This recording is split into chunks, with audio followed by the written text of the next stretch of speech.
This is from Pantilla in the danger.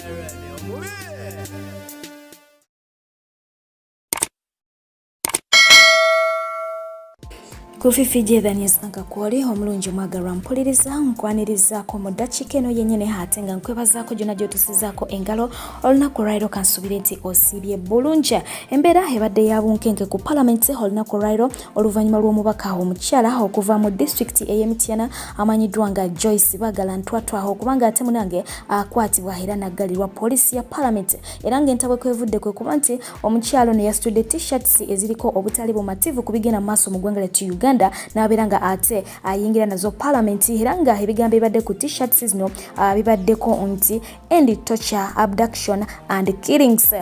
Mukomye okubanga ate mutulugunya okuwambako wamu n'okubanga mutta abantu era nga palamenti yo bwetyo bwerabise olunaku olwalera nti ab'oludda oluvuganya gavumenti bo beediimye okubanga ate munange bagiyingira ne bagenda maaso okubanga ate batuula ku madaala gaayo oba ku miryango gyayo nga kyebagala kyekyomubaka abadde akwatiddwa okubanga ate ateebwa. Ebwe bityo bwe bifaananye esaidi eyo olunaku olwalero wabula nga ate olunaku olw'eggulo bo abayizi okuva wali eri ku Makerere University nabo bagenze maaso okubanga ate boolesa obutali bumativu n'embeera egenda maaso okubanga ate eteekebwawo ku university yaabwe oluvannyuma lw'okuvaayo bati bagenda maaso okubanga ate babategeeza nga bwe balina okudda ewaka banaasomera ku Zoom. Kino nno kyabaviddeko kubanga ate munange beekumawo ogutaaka era nga beezoobye ne poliisi nga bagamba nti ekibasabibwa abaana bangi tebakisobola, obusobozi tebuliiwo bw'okubanga ate bagula data okusomera ku line oba okusoma online. Ye omubaka amanyiddwa nga Jacob Olanya atengera speaker wa parliament mukaddeke kamu oluvannyuma lw'okuba nti yaddusiddwa mu United States of America okugenda okubanga ate afuna obujjanjabi.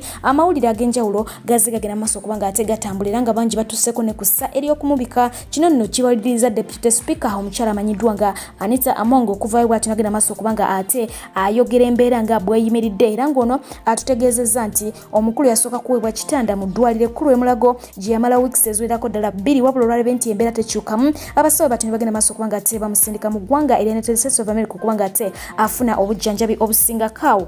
Wabula nga ate okusinziira ku nsimbi ezigenda maaso okubanga ate ziragibwa ku mitimbagano nga zino z'ensimbi ezoogerwako kuba nti palamenti zeyagenze maaso okubanga ate munange esasula aba Uganda Airlines okubanga munange batutte omukulu ono mu United States of America ne bagattako n'okubanga ate bamulinda. Jjukira nti bamutwala olunaku lwali lwakuna n'okutuusa kati ennyonyi mbu ekyapakinze. Batutegeezezza nti bano bagiddwako ensimbi eziwerako ddala akawumbi kamu n'obutuntundu 7 ezo nga wandiziyita 1.7 billion songa te bwozizzaako muzaddola munange giringa emitwalo 5 ejja dola. Awo nno kigambibwa nti nga bakuweredde ku discount oba nga bakusasuza ku discount naye nga normal price oba wodda mu sente ezaddala bakyajinga dola emitwalo 5,613. Embeera bwetyo bwefaananye saidi eyo naye ng'ateera mukaddeke kamu bo bannayuganda bangi bavuddeyo kubanga munange bongera okulaga obutali bumativu ku mbeera egenda mu maaso naddala ku saidi y'omukulu namanyiddwa nga Jacob Olanya speaker wa parliament era nga kwe kuli n'omukulu namanyiddwa nga Simon Kagwanjala. Ono yagenze maaso okubanga ate ategeeza nti abantu bennyini abavaayo mu lukale bwe bati ne bagenda maaso okubanga ate bategeeza nga ensi yaffe Uganda bweri safe. Munnange be bataggwako ba security, tebaggwako bakuumi ba bodyguard babatambulirako babeera ku kidosa 24. Abantu be bamu abavaayo era mu lukale bwe bati ne bagenda maaso okubanga ate batendereza nga Uganda bwerina amalwaliro amalungi. Ate munnange mu ddakiika yemu be bantu abagenda maaso okubanga ate baddukira emitala w'amayanja basobole okufuna obujjanjabi obulungi. So nga ate bantu be bamu be bavaayo ne bagenda maaso okubanga ate batendereza nga Uganda bweyina amasomero amalungi okuzaama ate nga mukaddeke kamu bakwata abaana baabwe ne babatwala mu international schools sinakindi ne bababuusaawo ne babatwala emitala w'amayanja basobole okubanga ate bafuna emisomo emirungi. Mbufunze nti Uganda webanga ddala eri bulungi lwaki bagenda maaso okubanga ate bakola ebintu mu ngeri eri opposite. Yes yo mukulu amanyiddwa nga Kakwenza. Yes naye ebibye tebinaba kubanga ate biterera byayongedde okubanga ate byononeka anti omulamuzi wa kooti ya Buganda Road amanyiddwa nga Douglas Asingaza yagenze maaso okubanga ate amutegeeza nga bw'atagenda kumuddiza paasipoota ye era bw'atyo n'amutegeeza nti ebyokugenda e Germany mbukufuna bujjanjabi abyerabire. Omulamuzi agamba nti Kakwenza talina bujulizi bulaga nti ddala munnange obuvune bw'alina ku mubiri oba bwe yafuna bwetaagisa okubanga ate agenda emitala w'amayanja. Okono n'agattako n'okumutegeeza nti bino byagamba nti yeetaaga okugenda abeere ng'ate munnange afuna engule ye gye yagenda maaso okubanga ate awangula okuwangula oluvannyuma lw'okulangira nga omuwandiisi w'obutabo akyasinze nakyo akyayinza okuba nga ate akikwasaganyiza ku mitimbagano bw'ati bwe yamutegeezezza agezeeko okuba nga ate agifuna online engule ye wabula nga ate byo ebifaananyi byongera okuba nga ate bitambula nga biraga nti omukulu ono ddala kituufu yakola ki yakosebwa era nga wegiba miggo gwe yalaba ku firimu ya Yesu omukulu bw'ati bwafaanana kino nno kiviiriddeko abantu ku social media okutandika okuba nga ate bagreedinga ebifaananyi bino ne balaga nti ebintu ebyabeerangawo ku baslaves mu myaka gya 1863 eyo era nga bakulengeza ekifaananyi ky'omukulu amanyiddwa nga Peter nga munnange talina njawulo n'omukulu amanyiddwa nga Kakwenzi essaawa eno mu mwaka gwa 2020 wabula nga ate ne munne amanyiddwa nga Maseruka okuva mu district y'e Kasese naye bw'atyo yavudde n'agenda maaso okuba nga ate ayongera okulojja ku ebyo ebyamutuukako era ng'obutambi bugenda maaso okuba nga ate bo bayitaayitamu awo mpolampola so nga ate ye omukulu amanyiddwa nga Mr. Mosha akyali munda nga waggale jjukira nti omukulu ono yagenda maaso okuba nga munnange yeegatta ku batembeye basobole okuba nga basabayo ebintu byabwe bigenda maaso okuba nga ate bivundira ku KCCA gatta kuno okuba nga ate bongera okubalaajanira embeerebere nga ate ekyukamu wabula ekyavaawo kwe okuba nga akwatibwawo ku CPS n'agenda maaso okuba nga ate aggalira nga njogera olunaku lwaleero omukulu amanyiddwa nga Robert Chagulanyi Ssentamu muyite Bobi Wine yagenze maaso okuba nga ate amufuula nga profile pic ye ng'ali mabega wa mitayimbwa ku saidi y'omukulu amanyiddwa nga God's Plan omukulu naye yatuuka bulungi mu ggwanga erya UK ekibuga London era ng'ono bwe yagendera munange yali yafiirwako sister we olunaku lwabadde lwaggulu olwaleero bo bati ne bagenda maaso okuba nga ate munange sister bamugalamiza era ng'emikolo gy'okuziika yagyetabyemu bulungi nnyo nnyini ddala yabeeredde ddala wali eri munange yabadde omu ku abo abasitudde essanduuko sister we mwe yabadde agalamidde era bwe bati ne bamuziika ne bamusiibula okuva mu bulamu bw'ensi eno wumula mirembe munange so nga ate ye omukyala nkuba kyeyo yagenda maaso okuba nga ate alajana oluvannyuma lw'abakama abo okumusula mu ddwaliro mu ggwanga erya Saudi Arabia era ng'eyo bagenda maaso okumuteekayo omwaka oguwedde omwezi gwali gwa 10 Rehema Luyiga munange essaala ze Mungu yazaanukudde era ng'ono entunula yabadde alaga nti takikkiriza bambi yatuuse ku airport nga n'okaaba naye nga munange yagenda atambula wabula ng'ono yakomeddewo mu wheelchair abaana bangi abakyali eyo ate nga bangi munange batugamba nti bakudira mu box okusinza ku mbeera egenda maaso okuba nga atebeerawo ebyabakadamba ngenda kuba nga ate mbireeta mu video eddako kubanga byo biyitirivu okuzaama olunaku olwaleero bo bannayuganda bangi bagenze maaso okuba nga ate munange basoberwa ne police notice negenze maaso okuba nga ate etambuzibwa ku mitimbagano era ng'eno yabadde egenda maaso okuba nga ate etegeeza mwe bamukyusa nsimbi nzija mu Uganda nziza mu dola oba nziza mu zeewa zonna kasita obeera nga ate wettanira kye bayita forex bureau nga bano bategeeza nti bagenda kuba nga ate munange bakukechulako buli lukyusa lw'onaagenda nga 10,000 olw'e Uganda ate nga munange awatuvuddewo aliyo eggwanga erya DR Congo omukulembeze waalyo bw'atyo naye yayitidde ku lugwanyo omukulu ono kigambibwa nti yabadde agenzekawo mu Addis Ababa olunaku lwabadde lwaggulo era nga yabadde mu lutuula oba mu lukiiko olw'amawanga ga Africa oba olugatta amawanga ga Africa bwe batyo ne bagenda maaso okuba nga ate baagala okumuwamba weewaawo bamubagulizaako nga bukyali era bw'atyo nagenda maaso okuba nga ate amalamu omusubi ekiwejjowejjo nga zeyewwe naye nga babadde baagala okumuwamba tebanaba kuba nga bategerekeka era n'ekigendera lwaki babadde baagala kumuwamba tekinaba kuba nga kitegeeka naye nga kigambibwa nti bano bagenze maaso okuba nga ate beezooba n'abakuumi be gattako n'abamagye be ate nga mukaddeke kamu y'omukulu amanyiddwa nga Fred Kajubirumbuye bw'atyo avudde n'agenda maaso okuba nga ate alabula omukyala amanyiddwa nga Sangalyambogo gwe gw'oyinza okuba nga ate oyita omumbejja wa Buganda omu bw'ati era nga sigenda kukola ki kubikuddira mulumbuye byagambye oba byayogedde wabula genda maaso bere nga ate obyewulirako anti akuddira mu luyimba taluwoomya. My Ugandans not Lugandering, but tuli wawelu, tuli outside. Ekigwaro kyalunjala mutagengere Sangalyambogo ne maama Nnabagereka. Omumbejja Sangalyambogo ngenda kusaba maama kubanga gobera maama wange newankubadde nze ndi mukopi kubanga oli kifaananyi kya Buganda newankubadde tuli mu .com era nti oli wadde mbokubeera n'ekibanja kyo naye oli kifaananyi kya Buganda oli kimuli kya Buganda. Ekimuli kya Buganda kirabirwako ebimuli ebirala ebito naye ennaku zino abantu boozannyiramu oba boolaga nti omanye ensinga bwetambula ebintu byokola babivunula bulala era babitambuza bulala era batandise n'okukolamu ebintu byotosuula tebaali bagenda bikolamu. Goyinza okukola akatambi kulongo yagala kakusanyusa naye ng'ate gye bagenda okukomekkereza kagenda kufuulibwamu kintu kirala nnyo era nga obadde okiraba ku mutimbagano. Ebintu bino byonna wajja obikola nga gwomanyi osanyusa bulamu bwo naye ng'ate oli kimuli eri Obuganda. kati ekikolwa kyokola kiba kirabisa ebintu bingi nnyo mu Buganda n'okwonoona n'okutobola ekitiibwa kya Buganda. Banna Uganda abali mu ggwanga eri America akambanjulire DJ Farouk omusabatuzi w'enguliko anti ono asabatula n'ebyenda ne bikwetokota yakuba enguliko kiggala n'awulira omuzibe n'alaba n'omulema n'atambula akuba ku mikolo egy'enjawulo omuli egy'amazaalibwa baby shower house party graduation n'emirala kamaala ate nga naawe atesetese ebivulu yakyasinziza ebyuma ebiri ku mulembe osobola omusanga mu kibuga California era nga n'ebibuga ebirala atuukayo musange ku namba y'essimu plus emu7 7 524 plus emu7 7 ye DJ Farouk ku Bay ensamusamu tokkiriza bagenyi bokwebowa. Yo mukyala manyiddwa nga Don Zera yes twakitegedde nti yaviiriddwako omwami yes oluvannyuma lw'okubanga ate Mungu yamuyise wabula ye omukulu amanyiddwa nga Big Aya yavuddeyo bw'atyo olunaku olwaleero ku nkya enkoko yagikutamwa bw'atyo nagenda maaso okubanga ate munange akungubagira omugenzi era ng'ono yawandiise obubakawo obulaga nti ddala kituufu omugenzi akoze ki amulumye era n'agamba nti ali mu nnaku ya kitalo nnyo awulira nga munange kimususeeko naye ng'agamba atuuse okusaasira kwe eri famire y'omugenzi abaana bwatyo bonabona n'abamenya basatu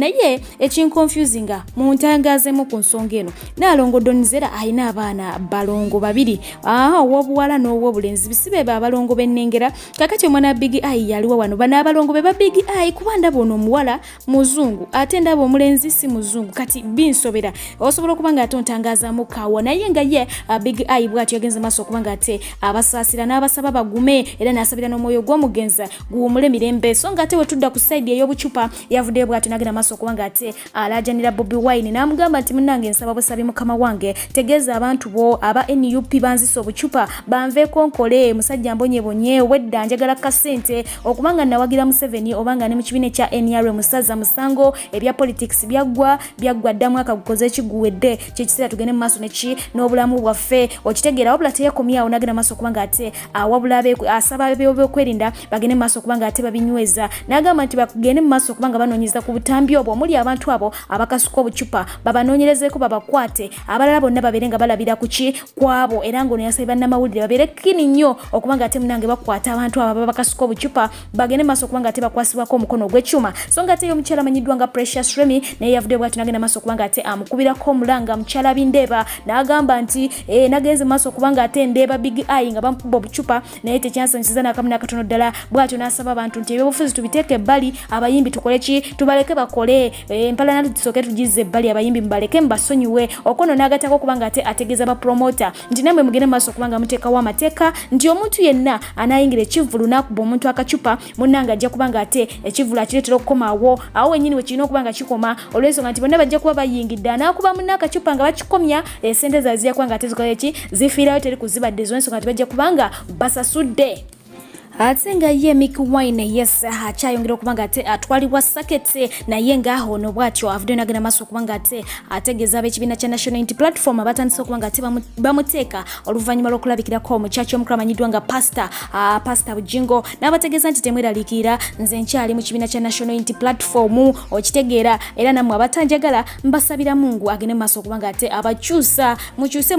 munneeyisa n'emitima egyo gye mulina ate nno ye omukulu amanyiddwa nga King Saha yavuddeyo bw'atyo n'agenda maaso okuba nga ate akubiriza abaana ab'obuwala n'ab'obulenzi abeetanidde okuba nga ate banywa ebiyagayaga n'abategeeza nti ekisookera ddala akayaga si kabi singa oba okakozeseza bulungi munnange akayaga okayambako okuba nga ate munnange kajjanja ebirwadde ebimu mu mubiri so nga ate bw'okakozesa obubi kagenda maaso okuba nga ate kakonna so n'abategeeza nti babeere beegendereza nga bakozesa ki ebintu ebyo jjukira nti omukulu ono abangi bamumanyi nga omuyagayaga era nga ne ex girlfriend we yavaayoko n'amupositinga n'ambuuza naye lwaki tova ku ki ku njaga ate bo aba Aromatic Entertainment abakyala n'abaami bali mu maziga munange ge bakaba ge bakomba kye baguddeko tebakirabanga yasa offices zaabwe zisangibwa ku Salama Road zigenze maaso okuba nga ate zirumbibwa abazigu era nga zimenyeddwa batutte waka waabwe omuyitirivu ddala batutte ebintu bingi omuli kamera omuli biki byonna twala tugende wabula nga bano bavudde nga bakozesa emikutu gyabwe ne bagenda maaso okuba nga ate bawanjagira ababbi ne bategeeza nti bambi mukomyewo equipments zaffe mukomyewo ebikola byaffe okuli ne waaka wabula tubaweemu ssente enkalu kirabika ekyababbisiza ebintu byaffe kwe kubanga mwagala ssente mu bitundu mutunde mutuddize waka tubawe sente embeera bwe tubefananisa ediyo naye nga ye omukyala amanyiddwa nga Grace Kana essaawa eno azinda waggulu nga Janzi omukyala ono oluvannyuma lw'okuba nti omukulu amanyiddwa nga Dr. Kitonsa yamusazeeko ne mukyala we ne bamukyaliraawo okumulabako obwannakawere wabula nga tebaakomyawo bagenze maaso okuba nga tebamusuubiza nti baakumuwa akalimu ku product yaabwe empya ejja era nga bagenda mufula brand ambassador jjukira nti omukyala oyo yali yayawukana bubi nnyo ne Kitonsa oluvannyuma lw'okwetonsatonsa ne beetonseza ddala ye omukyala amanyiddwa nga Bad Black naye bw'atyo avuddeyo n'agenda maaso okuba nga ate alumiriza maama we ne taata we nga bwe batalina wadde kapashona n'akamu ku bulungi bwe ng'agamba nti obulungi buno yabujja mu Bachina abagenda maaso okuba nga tebamukola sajjale gattako ne bano abagenda maaso okuba nga tebagunjayo ebizigo ebyokwerusa era bw'atyo n'abategeeza nti bambi muwangaale mu abakola ebizigo ebyokwerusa ye omukyala amanyiddwa nga Pia Pounds bw'atyo naye yavuddeyo n'agenda maaso okuba nga ate annyonnyola ensonga lwaki yava eri ew'omukulu amanyiddwa nga Eddie Kenzo n'ategeeza nti Eddie Kenzo namwegattako omwaka gwali gwa 2017 wabula ate oluvannyuma lw'okuba nga tutwaliriza ekintu okutuusa mwaka gwa 2019 Eddie Kenzo n'ayawukana ne Rema bangi bagenda maaso okuba nga ate bansongamu olunwenti nze aviriddeko Rema okuba nga ate alekawo Kenzo mbu Kenzo yannyendako ebintu ebyo byannuma wabula ate si bibyo byatuukawo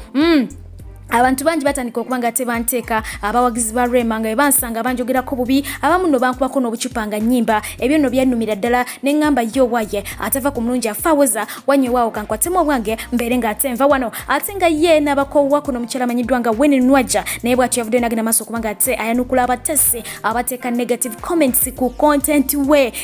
kwegamba sijja mmuddiramu naye komwewulireko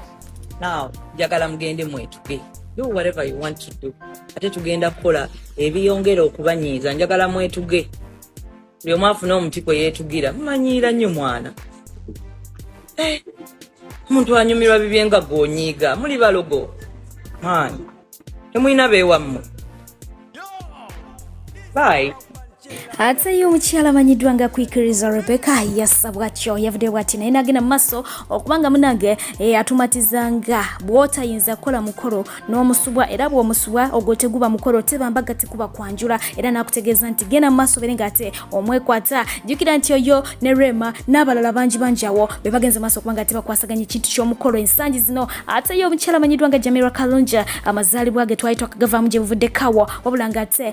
bo badiehards be bavudde ne bagenda maaso okuba nga temunange bamukolera ekyewuunyo bamusalisiza keeki bamukoledde keeki yaleze bano yasanyukidde bano yasiimye bano bambi mwe bali nnyo mwe bali ddala ate nawe kamaama webala okulaga nti munange osiimye bagamba nti etasiima ebula agiwa ate nga ye Sheila Gashumba olunaku lwabadde lwaggulo yesiga abadde mazaalibwa ge era nga kabadde KITALO wano ku social media kitaawe yaggyeyo obufaananyi bwonna okuviira ddala nga yakazaalibwa okutuusa kati kwegamba namulaga nti munange nze I'm proud of you daughter happy new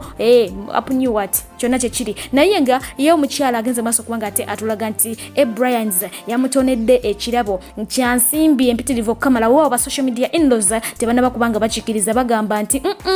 abaana abobuwala mmanyi okwetega wandibanga gwabye wadde kati otulimba nti Bryans so nga ate bangi balabiddwako wansi awo nga bagenda maaso okuba nga ate bamulabula nga bamutegeeza nti omukulu oyo agenda kuswampata ebisigadde onootunyumiza